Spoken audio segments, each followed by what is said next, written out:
Les Audacieuses, le premier podcast société de Podcasters Media, recueille les confidences de femmes de tous âges, toute culture, tout milieu, qui, un jour, ont osé.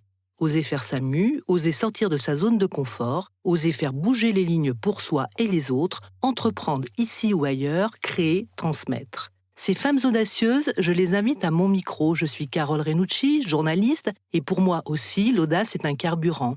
J'ai été enseignante à la campagne, dans les banlieues, dans le 20e arrondissement de Paris, puis rédactrice en chef d'Enfants Magazine, avant de devenir directrice de Notre Temps, le premier magazine français, avec ses 5 millions de lecteurs. Aujourd'hui, je suis présidente et cofondatrice de Podcasters Media. J'anime le podcast Les Audacieuses et je suis très fière de vous retrouver tous les 15 jours pour une nouvelle vie et un nouveau défi.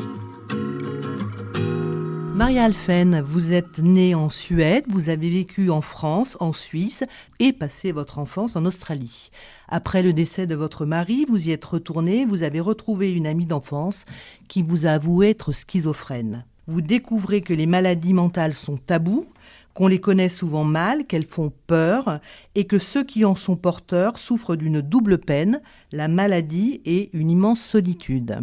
On ne le sait pas toujours, mais en France, la maladie mentale est la première cause d'invalidité. Alors, vous vous donnez un défi, créer du lien entre les uns et les autres, notamment patients et chercheurs, en levant le voile sur ce qu'est la schizophrénie et les dépressions sévères. C'est sacrément audacieux. Vous avez donc décidé de créer une fondation. Alors, reprenons le début de l'histoire.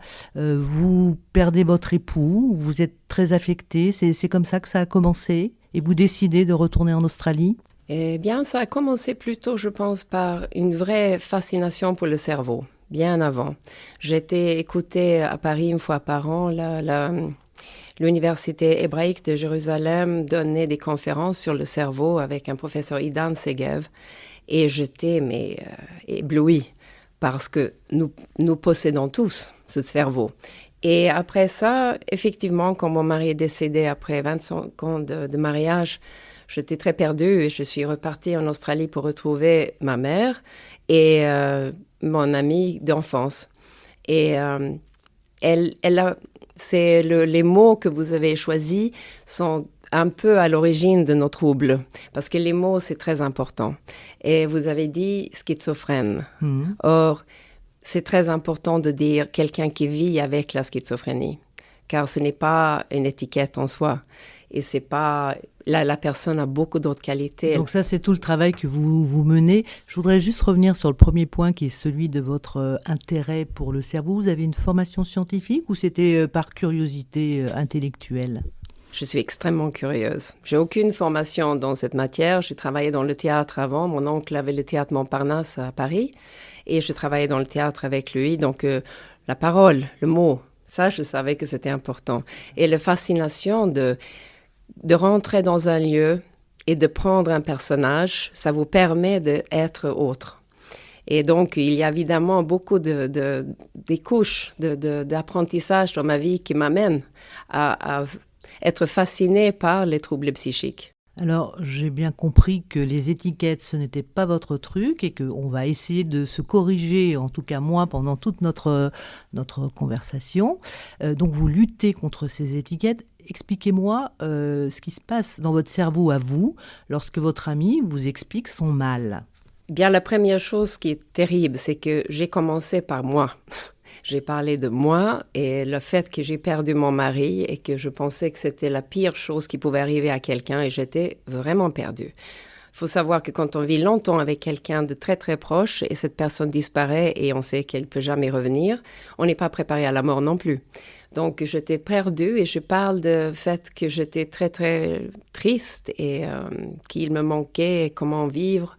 Et au bout de je ne sais pas combien d'heures, parce qu'on avait beaucoup de temps en Australie. Et je dis, mais alors toi, Suzy? Et elle, gentiment et tout simplement, elle commence à dire, mais au début, tu sais, quand tu es partie, je suis allée à l'université, je n'arrivais pas à faire mes études.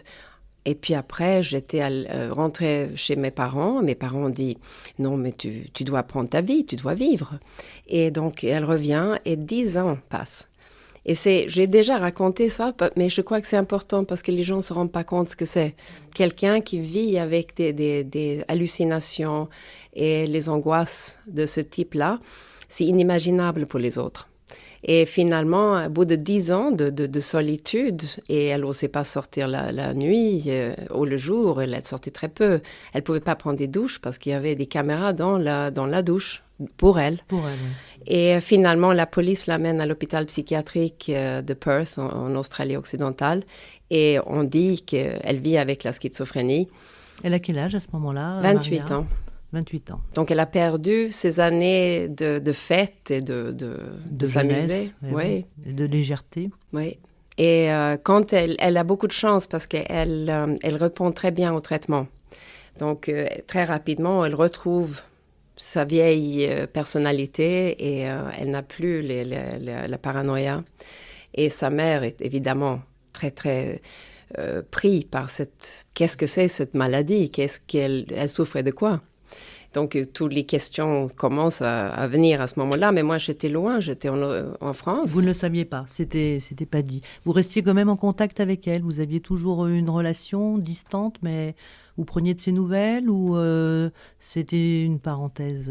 Non, pas du tout. On s'écrivait, mais c'était l'époque où il n'y avait pas des mobiles, pas d'Internet, pas de SMS. Donc, c'était des lettres, mais des lettres de nos rêves. On parlait des choses complètement comme des amis. C'est pas tous les jours, je suis allée rencontrer un tel. Et c'était plutôt juste des philosophies ou des livres qu'on avait lus. Donc, vous ne saviez pas? Non. Et donc, lorsque vous la retrouvez, donc c'est 25 ans plus tard, Oui. cette séparation physique, elle vous raconte donc ce qui la caractérise. Et quel effet ça vous fait? Je suis épouvantée, absolument. Et en même temps, parce que la pauvre, elle vit quelque chose qui est bien pire que tout ce que j'imaginais, et ça ne se voit pas. Alors ça me pose 1000 questions de cette personne, qu'est-ce qu'elle vit vraiment? Cette façade. Elle est belle, elle est intelligente, elle est drôle, et pourtant. Vous étiez intéressé jusque-là aux maladies mentales. Alors, je ne sais pas si ce sont les bons mots, mais oui, c'est les bons mots. Tant mieux. Ou c'est une découverte pour vous complète? Non, c'était une découverte complète. Je connaissais les mots. Je crois que tout le monde a entendu parler de la schizophrénie en pensant que c'est deux personnages différents et on connaît très peu. Et d'ailleurs, on parle de la situation schizo et on emploie ce mot à droite et à gauche et au fin de compte, c'est pas une bonne chose. Alors, il est vrai, Maria, que nous, on a un peu tendance à utiliser les mots de façon un peu approximative. Le mot schizophrénie n'est pas forcément toujours utilisé à bon escient. Dites-nous quand même, pour votre amie, en quoi ça consistait. Vous nous avez parlé d'un moment pour elle compliqué, puis une période où elle a retrouvé, je vais le dire comme ça, une certaine normalité, ses esprits. Mais pendant ces 25 années qui vous ont éloigné l'une de l'autre, est-ce que majoritairement elle a eu une vie plutôt normale, adaptée, ou elle a passé beaucoup de temps dans une institution? Ça, c'est une très bonne question. Elle a eu beaucoup de chance parce qu'elle a répondu bien au traitement comme pas tout le monde fait, surtout parce qu'elle était très malade. Et je pense que ce qu'il faut comprendre, c'est qu'une fois qu'on a eu la diagnose d'un désordre psychique. Oui, le diagnostic. Diagnostic, merci. Mon français est ce qu'il est. On avait compris, mais bon. Donc, ça veut dire que ça c'est écrit sur vos papiers, c'est écrit sur votre label, votre dossier médical. Vous prenez des traitements qui vous mettent dans un état qui n'est pas la vôtre, pas normal. Pour calmer les paranoïas, on arrive à planifier les émotions pour qu'on ne soit pas ni trop heureux ni trop malheureux. Mais ça, c'est un constant qui n'est pas facile à vivre. Et après ça vous donne envie de manger, donc on grossit. C'est très difficile à ne pas prendre du poids. Et en plus de ça, il y a cette idée que, comment expliquer ce qu'on vit? Parce que les gens vous demandent, alors que fais-tu dans la vie? Eh bien, qu'est-ce qu'on dit? Si on n'a pas d'activité, parce qu'on a une pension, parce que quand notre société s'occupe bien des gens, et ce n'est pas une mauvaise chose, bien sûr, les gens ont besoin d'aide, mais ça vous empêche de vivre en fin de compte, parce que vous n'avez... Qu'est-ce que vous pouvez faire? Qu'est-ce que vous pouvez ajouter? Ce que j'ai compris avec Suzy, c'est que tout le monde a envie de donner. Même si on est malade, même si on ne peut pas donner comme les autres, Tout le monde peut apporter quelque chose. Et on ne le permet pas vraiment de faire ça.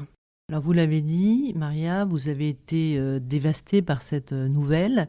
Alors entre le moment où vous apprenez cette réalité et le moment de la création de la fondation, qu'est-ce qui se passe? Combien de temps? Racontez-nous ce pan de votre parcours. Donc, une fois qu'on commence à parler et elle parle de plus en plus de sa maladie, que je pense qu'elle n'avait pas vraiment l'occasion d'en parler beaucoup. Et comme j'étais dans un état on va dire, dans un autre monde entre vies, j'écoutais, j'étais fascinée. Et puis, je l'aime, c'est mon ami. Donc, je pense que plusieurs nuits blanches ont passé et on a décidé qu'il fallait faire quelque chose. Et je dis, comme j'ai rien à faire avec le reste de ma vie, on va faire quelque chose ensemble.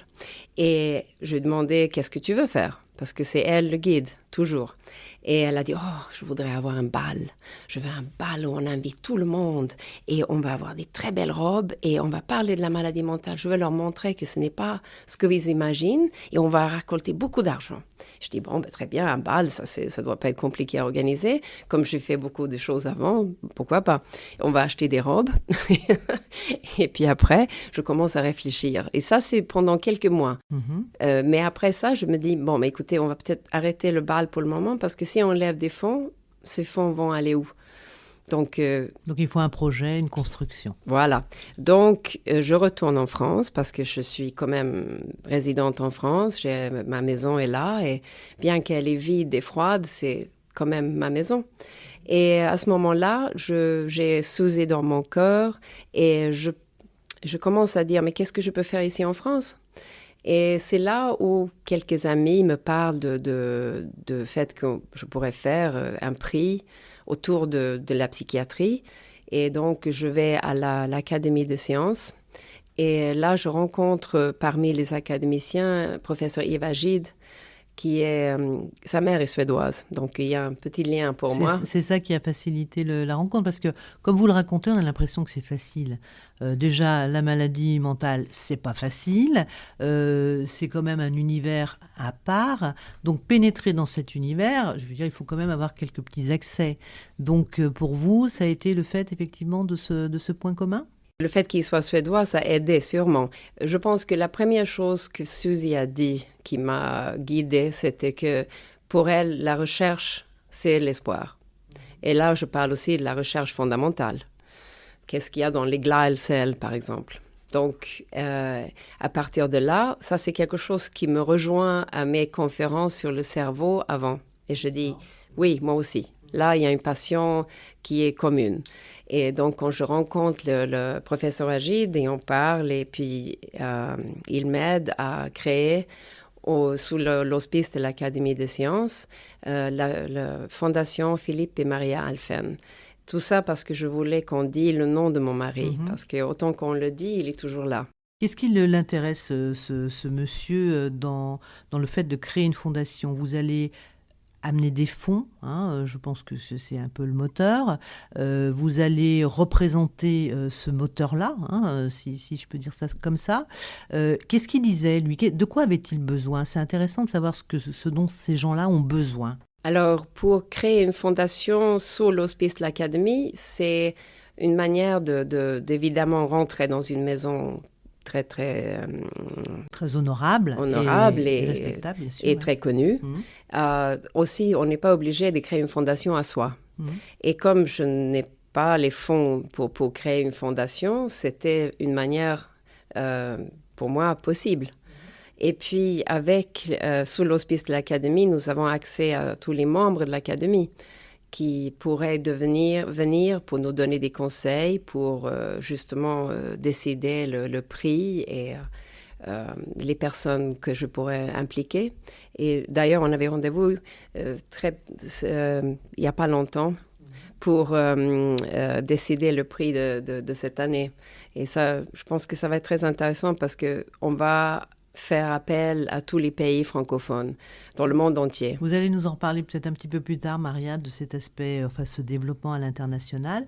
Moi, ce qui m'intéresse là tout de suite, c'est votre histoire. Donc, cette rencontre, le fait de poser une stratégie, finalement. C'était en quelle année, ça? C'était à quel moment? Alors, la Fondation Philippe et Marie Alphen est créée en 2013. 2013, donc ça fait déjà 7 ans, 7 ans d'existence. D'accord. Alors, qu'est-ce qui se passe? Cette rencontre, levée de fonds, quelle est la direction donnée? Eh bien, pour le prix, c'est le but, c'est de récompenser la recherche dans la psychiatrie. Et c'est d'ailleurs le seul prix à l'Académie des sciences qui a un focus unique sur la psychiatrie. Donc, ça, c'est important à savoir. Mais en même temps, il y a Suzy. Donc, je suis appelée de partir en Israël parce que mon mari a voulu que je découvre Israël et nous sommes très liés par l'Institut Weizmann et le Technion. Et donc, j'étais les voir, j'ai rencontré des personnes là extraordinaires, des chercheurs qui parlaient et j'avais l'impression de comprendre tout ce qu'ils disaient. Et je me suis dit, ces personnes, Suzy doit les rencontrer. Donc, et là, je commence à dire, mais OK, donc on a des chercheurs brillants et Suzy sera très heureux de les rencontrer. Pourquoi est-ce qu'on ne crée pas un forum en Australie? Vous vouliez faire un pont entre les chercheurs que vous aviez rencontrés en France et ceux que vous rencontriez là, ou pas? C'était déjà un petit peu en germe dans votre esprit? Absolument. Je crois qu'on ne va jamais réussir. C'est la découverte de quelqu'un tout seul dans son coin, c'est très compliqué. Et les communautés scientifiques vous ont suivi? Ça faisait partie aussi c'est leur fonctionnement? Leur fonctionnement, leur découverte. Il faut dire que la recherche, c'est profondément humain. Mais ce n'est peut-être pas si connu. Et ce n'est pas toujours si bien expliqué. Donc, quand on a créé le forum en 2014 en Australie, on a invité des chercheurs fondamentaux d'Israël, de la France, avec des psychiatres suisses, suédois. Tout, c'est organique, c'est là où je vais. Et puis de toute l'Australie. Donc vous leur avez permis, ou donné l'occasion de se rencontrer, d'échanger. Vous étiez là, c'était 1 an après seulement, hein, vous me parlez de 2014, donc c'était déjà un très bon pas accompli. Mais c'est que comme je n'ai pas de formation ni scientifique ni psychiatrique et je n'ai pas de maladie déclarée encore, pour moi, je suis innocente, donc je ne vois pas les problèmes. Et Suzy, elle était là et elle disait oui, mais c'est formidable. Et ce qu'on a fait quand on a invité les personnes dans le forum en 2014, c'est que chacun devait venir avec leurs connaissances, mais on ne voulait pas de PowerPoint. Ils n'allaient pas parler de leur travail. Ils allaient donner des opinions sur des sujets très précis. Et sur chaque panel, on avait des chercheurs profonds, des cliniciens, des infirmières et les personnes touchées par les troubles psychiques. Et chacun devait parler et dire ce qu'il pensait de ce problème. Donc les chercheurs étaient étonnés, Maria, de cette proximité avec les personnes malades, porteurs des troubles dont on se parle. Ils étaient très étonnés et ils ne comprenaient pas très bien le fait qu'ils ne pouvaient pas présenter leurs recherches. Et ils sont très curieux de savoir que ce n'est pas juste la psychiatrie, il y a quelque chose de biologique qui ne va pas. Donc besoin d'avoir des réponses, je dirais, un petit peu concrètes. Et donc la proximité avec ces chercheurs leur permettait d'avoir accès à ces informations. C'est ça que vous nous dites. Et du coup, les chercheurs étaient à même de répondre aux questions de ces personnes. Eh bien, ils ne pouvaient pas répondre sur des troubles psychiques directement, mais ils parlaient de leur recherche. Je pense que plus tard, on va venir sur la recherche que nous suivons maintenant. Mais c'est dans les conférences, souvent, il y a des personnes, soit des personnes qui vivent avec les troubles psychiques ou leur famille, qui viennent à des conférences extrêmement compliquées parce qu'il y a de l'espoir, il y a quelque chose là-dedans qui peut apporter une lumière. Donc il y a une vraie quête. Alors justement, parlons maintenant de la Fondation, de son avancée après ce premier forum. Vous avez plusieurs objectifs et puis vous avez aussi des prix, des soutiens qui sont adressés à la communauté scientifique. Racontez-nous ça. Bien, alors la Fondation Alphen, qui est basée à Paris et qui récompense donc les chercheurs, notre premier objectif, c'est de soutenir la recherche psychiatrique parce qu'elle a besoin de plus de fonds et puis plus de recherche. Je pense que c'est aussi quelque chose que les gens dont ils ont peur. Donc, on souhaite aussi communiquer pour montrer que tout le monde devrait sans problème pouvoir aller chercher de l'aide, des conseils. Nous cherchons aussi de la coopération internationale avec les chercheurs dans d'autres pays. Et on souhaite qu'il y ait plus de soutien et puis sensibiliser la population. Puisque notre sujet depuis tout à l'heure, c'est de se dire que ces troubles-là devraient être mieux connus de l'ensemble de la population, quel axe de communication faites-vous, soutenez-vous auprès du grand public ? Eh bien, en France, la vitrine, c'est le prix Alphen et nous donnons chaque année un prix à quelqu'un qui fait de la recherche. Et puis, on invite des personnes une fois par an donc de venir à l'Académie des sciences, d'entendre les chercheurs parler. Et on invite aussi quelqu'un d'autre. Et l'année dernière, j'ai invité une personne qui vit avec des troubles psychiques de parler aux académiciens. Et dans mon quête avec Suzy, on a commencé à dire qu'il ne faut pas dire qu'ils sont un trouble psychique, on va leur donner un titre. Car ce qu'ils ont vécu, c'est de savoir. C'est un savoir, c'est ça que vous voulez dire. Oui. Donc c'est une expérience d'une certaine façon qu'il faut valoriser. Vous avez un terme et vous allez nous donner une explication de ce terme. Comment appelez-vous ces personnes porteuses de ces troubles ? Eh bien, on les appelle des plex. C'est un terme, mais je dirais plutôt c'est un titre. Comme les professeurs, ce sont des PR, nous avons des plex aussi. Et c'est, en anglais, ça donne « People with lived experience of mental illness ». En français, des personnes avec l'expérience vécue des troubles psychiques. Voilà, donc vous valorisez cette spécificité, si on peut dire ça comme ça. Et ça facilite les choses ? Au début, c'était très compliqué parce que tout le monde ne pouvait pas être d'accord avec le nom, parce que le langage, c'est un problème énorme. Dans ce domaine des troubles, déjà, on a rajouté une couche de problèmes. C'est parce qu'on travaille entre l'Australie, la France, la Suisse et maintenant un peu Israël. Ça devient encore plus compliqué. Mais tous les plex sont mis d'accord pour donner ce titre. Donc, c'est eux qui ont trouvé. Alors, on a beaucoup parlé de schizophrénie. Je sais que vous n'aimez pas les étiquettes, mais derrière le mot plex, justement, c'est différents troubles qui se cachent. On ne demande pas. Et ils ne sont pas là pour parler de leur voyage douloureux. Ils sont là parce qu'on dit qu'ils ont un savoir. Donc, peu importe de quoi on parle, il y a leur vécu qui est comme un filtre et qui leur permet de voir et de réfléchir d'une manière unique. Donc, vous valorisez le vécu différent, on peut dire ça comme ça, de ces personnes, et c'est pour vous ce qui favorise le rapprochement avec la communauté scientifique. Ils ont la passion aussi grande que celle des chercheurs. Ils sont de l'autre côté avec l'espoir d'avoir quelque chose. Mais déjà, la curiosité est aussi grande que les chercheurs. Et on a créé maintenant des rencontres entre chercheurs et personnes concernées des plex. Et on voit la première rencontre, le professeur dit « mais on ne soigne pas les gens ». Et on dit « mais c'est justement le but. Vous n'êtes pas là pour soigner. Ces personnes...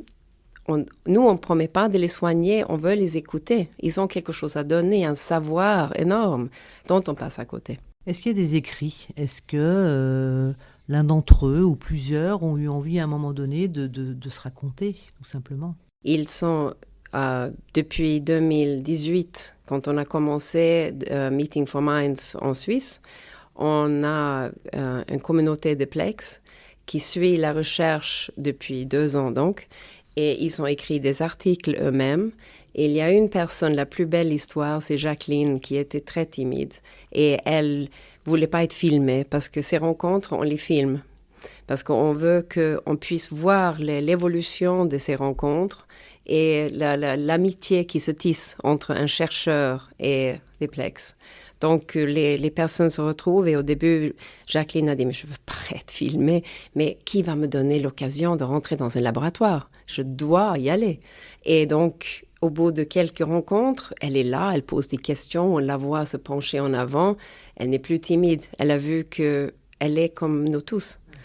Et donc, après ça, au bout d'1 an et demi, elle nous a demandé si elle pouvait aller suivre une conférence où elle allait prendre le train toute seule, de Lausanne à Zurich, habiter à l'hôtel et de participer à une conférence avec uniquement des chercheurs sur les épigénétiques de trauma. elle était la seule personne, non pas chercheur, mais aussi avec des troubles psychiques. Et elle est revenue et elle a écrit un article formidable. Alors un article plutôt scientifique ou c'est un mélange de ce qu'elle ressent et de ce qu'elle comprend? C'est un peu scientifique parce qu'elle a fait, elle a lu, elle a posé des questions. Et puis 2 ans de rencontre avec la chercheuse, ça vous éduque aussi. Donc 2 ans de rencontre, expliquez-nous, ces rencontres, elles se passaient comment? C'était tous les combien? C'était combien de temps? C'était quelle régularité? Eh bien, puisqu'on ne veut pas déranger les chercheurs trop parce qu'ils sont là pour faire de la recherche, on orchestre des rencontres tous les 2 mois à peu près pendant 1 heure. Et on vient dans le laboratoire et c'est une coordonnatrice qui travaille pour Meeting for Minds, qui veille à ce que les Plex sont là et qu'eux, ils sont préparés quelques questions. Et puis, elle parle avec le chercheur aussi. Et donc, l'heure se passe dans un milieu très décontracté. Et la caméraman, c'est un peu comme une mouche sur le mur. Et après ça, 1 heure de film, on le coupe en des petits films de 3 minutes. Donc pour vous, ces rencontres, d'abord, c'est original, bravo. Quel bilan faites-vous aujourd'hui après combien d'années de fonctionnement de ces rencontres? Eh bien, le premier rencontre, c'est 2014, où vraiment on a mis tout le monde ensemble pour voir tout le monde qui touche la vie de Suzy. Et après ça, on s'est dit, OK, il y a quelque chose à faire ici. On ne peut pas rester dans les silos. Il faut que ces gens se rencontrent. Et on passe 2 ans à analyser ce qui se passe dans le monde, ce qui se fait. Et puis, en 2016, on fait un deuxième forum en Australie où on invite des personnes qui ont commencé à impliquer des personnes concernées dans la recherche. Mais il y a beaucoup, beaucoup de modèles. On dit qu'il faut le faire, mais ce n'est pas si facile. Et comment le faire? Beaucoup d'organisations veulent former les Plex pour qu'ils puissent participer d'une manière professionnelle. Et chez nous, on dit, mais ils ont déjà une formation. Et c'est déjà compliqué comme ça de vivre avec les troubles psychiques. Si on doit en plus leur donner une seconde formation, si au bout de quelques mois, ils ne peuvent plus, cette personne... Moi, je ne comprends pas, j'ai perdu le fil. Pourquoi on veut donner une formation au Plex? C'est quoi l'idée derrière? C'est pour qu'ils puissent suivre la recherche d'une manière utile dans l'idée traditionnelle de la recherche. Et donc, ils veulent qu'ils puissent prendre des notes ou bien apporter quelque chose de concret. Pour nous, c'est vraiment la conversation qui change la vie.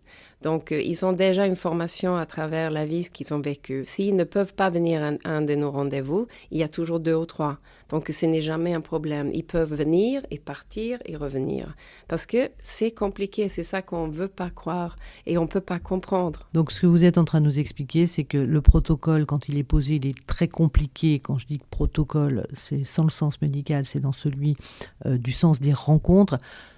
Il ne peut pas être fixe, il ne peut pas être rigide, donc il faut qu'il reste souple, on est bien d'accord, et que de toute façon, pour vous, ça a un intérêt.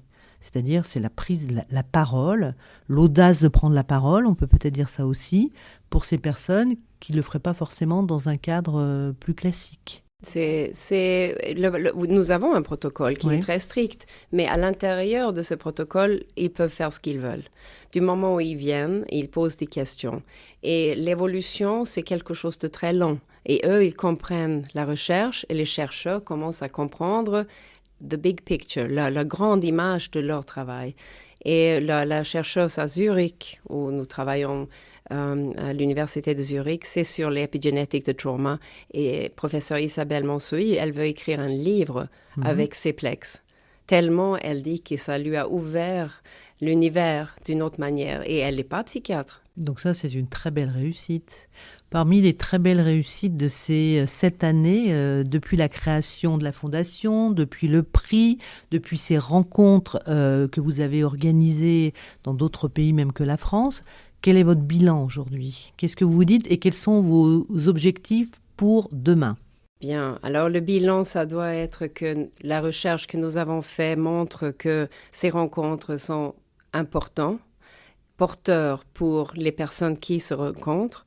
de deux côtés, que les chercheurs ont beaucoup à raconter à côté de le travail de PowerPoint et tout ce qu'ils font, parce qu'ils ont une vie.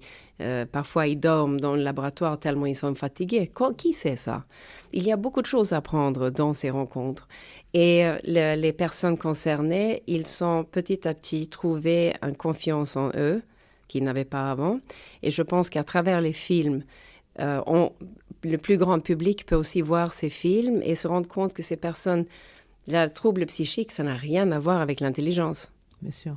Il y a des gens très intelligents, je vais reformuler les choses, qui sont malheureusement atteints de ces troubles psychiques. Les films dont vous parlez, ce sont bien, on est bien d'accord pour que ce soit bien clair pour tout le monde, ce sont les films des rencontres qui ont lieu dans le protocole que vous nous avez décrit. Alors, quels sont les autres objectifs ou vos désirs les plus fous pour les années à venir ? Oh, ne me laissez pas partir là. Mais si. J'ai beaucoup de rêves. Mais pour Meeting for Mind, je souhaite que, premièrement, il y a la prestigieuse prix Alphen. Je souhaite que ça va devenir quelque chose de beaucoup plus connu dans le monde entier, pas uniquement francophone, mais on commence avec la francophonie parce que petit pas fait avancer sûrement. Donc, le prix Alphen, évidemment, doit être plus connu, rayonné. J'espère qu'il y a plus de monde qui vient à l'académie aussi pour découvrir ce lieu et ces personnes. Après ça, je souhaite que Meeting for Minds, qui est l'usine, si vous voulez, derrière, qui peut aller dans beaucoup de pays, nous souhaitons avoir beaucoup plus de projets. Notre site web où on peut voir les films, on est souhaité avoir beaucoup plus de projets parce que chaque projet, c'est comme une série télévisée, si vous voulez. Donc, on peut suivre, et même si un projet de recherche au milieu tombe à l'eau, nous avons quand même tout ce trajet qui a été fait. Donc, il n'y a rien de perdu, jamais. Et le moment où ils se rencontrent, il y a un effet immédiat. C'est la valeur rajoutée à leur travail. Donc la trace est importante. C'est très important. Et je pense que si on imagine chaque projet, c'est comme un spotlight sur l'éléphant dans la chambre qui est immense, parce que les troubles psychiques, c'est ce qu'il y a de plus compliqué au monde, avec le cerveau qui est un mystère énorme. Mais si on imagine plus de projets, plus de lumière sur le problème, ça peut nous avancer. Comment peut-on vous aider ? Comment peut-on aider la fondation ? Dites-nous. Eh bien, nous avons 2 sites web et sur le site web qui est la Fondation Philippe et Maria Alphen, il y a le bouton « Faire un don ».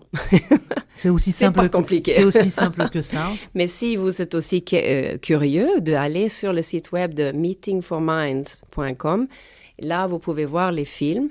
Les films sont sous le titre de Synergies, car ce sont les synergies et on ne peut qu'avoir plus de synergies. Est-ce que pendant tout ce temps, ces 7 années passées, vous avez fait des rencontres particulières qui vous ont marqué notablement ? Je peine à trouver une qui soit plus extraordinaire qu'un autre, parce que parmi les personnes de troubles psychiques, il y a ceux qui ont changé radicalement, qui ont osé à écrire des livres, à m'obtenir des interviews autres que, des choses exceptionnelles. J'ai rencontré le président de Technion et le seul moment où on pouvait parler, c'était dans l'avion et on a parlé pendant 7 heures des troubles psychiques et c'est quelqu'un qui est spécialisé dans le sommeil. Donc, il y a des gens qui, tout d'un coup, on ouvre une autre porte et ils parlent parce que c'est le domaine qui touche tout le monde. On dit 1 personne sur 2, mais... Alors, vous nous avez raconté votre très jolie histoire qui a donc donné naissance à cette magnifique épopée, aventure, je ne sais pas quel mot il faut utiliser. Vous en avez une autre à nous raconter ? Eh bien, c'est le professeur David Goldblum qui a écrit dans l'ouverture de son livre « How can I help? A week in the life of a psychiatrist ». Il raconte l'histoire d'un patient, un de ses premiers patients, qui était, en fin de compte, un ami de l'université. Quelqu'un qu'il a connu quand tous les deux avaient les mêmes chances, les mêmes potentiels de réussir. Et il est persuadé que cette rencontre, parce qu'il était ami, était très différent d'un malade qui arrive comme ça. Il a dit que cette brève rencontre au début de ma carrière clinique me rappellerait durablement qu'ils sont nous. Bien, merci beaucoup Maria Alphen. Merci pour cette belle rencontre. Je vous souhaite encore plein de lumière, puisque c'est le mot que vous avez utilisé, pour cette jolie aventure que vous menez. Merci à vous. Merci à vous. Vous venez d'écouter un nouvel épisode des Audacieuses de Podcasters Media.